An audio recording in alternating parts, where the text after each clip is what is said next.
Good day everyone, thank you for clicking on this video. Today we are going to look at the MFJ tuner, the 949. The name on this site is David, Delta Alpha Whiskey India Delta. Call sign is Romeo Sierra 3 Delta Papa. The tuner that I run into the problems with, like I said, is the MFJ tuner. The problems that I found is when I tuned it, one time it will tune clean on, say for instance, number 1.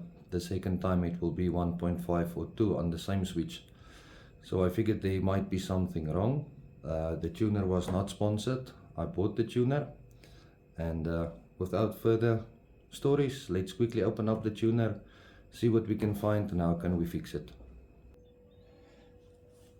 Okay, like I said, this is the tuner now. The problem I had was with this button, or still actually have. The one moment it will tune fine, and the next moment you'll have to adjust it to a whole nother number to get the same tune back on frequency. We're quickly going to take it apart. Tip number 1, these buttons are secured with Allen key grub screws, so be careful, do not just pull them off because they will break. Be right back. And we are back. Since I've opened it now, let's quickly have a look. I only removed this one button so far, which was the problem one. And if we move this, don't know if you can see it, the whole capacitor, air capacitor, is moving. I suspect that is why there are double-sided tape. It looks like, yeah, double-sided tape on the side. Is to prevent it from shorting to the body. If we quickly go through them, also you can see those wires are moving. Though they are all tight right now, I suspect it can be a problem later on.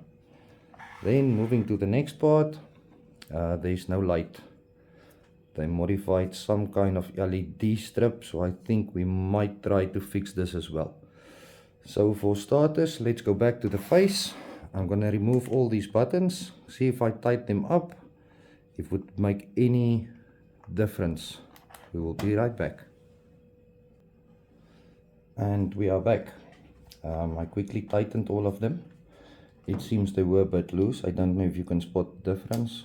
No movement. On the capacitors, the caps turn fine, absolutely no movement. Something maybe to note, or to keep in mind with your scale on the front of the faceplate. In this position, where all the air plates are meshed up to maximum, this is where your capacitance is at its maximum. So this will be 10 when you put back your knob in front of the faceplate. To go over to the LED light on this side,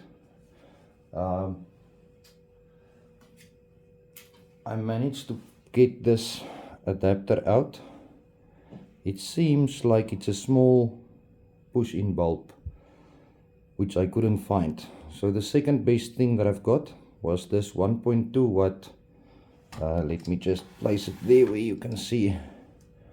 It's a 1.2 watt 12 volt replacement bulb for dashboards in cars. So what I will do, I will quickly see if I can modify this bulb into this bulb holder, and then I'll come back to you guys with the update.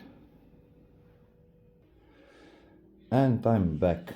Right, after what seems like a 5-minute break to you guys, this took me almost an hour, but luckily we've got it in and it's soldered. So I still need to put the cap back on, and I removed the LED strip. As soon as I'm done putting the cap back, I will see if it's fine, if the wires is long enough to solder it back on. Then just one thing quickly for clarity, as I misspoke earlier, if your air capacitor is turned into its max where the fins are all engaged, it means your capacitance is at its lowest, not its highest. Okay, but let me quickly do the cap and the wires and we'll be right back. And we are back. seems to me I run into a little bit of a problem. That light do not want that capacitor on top.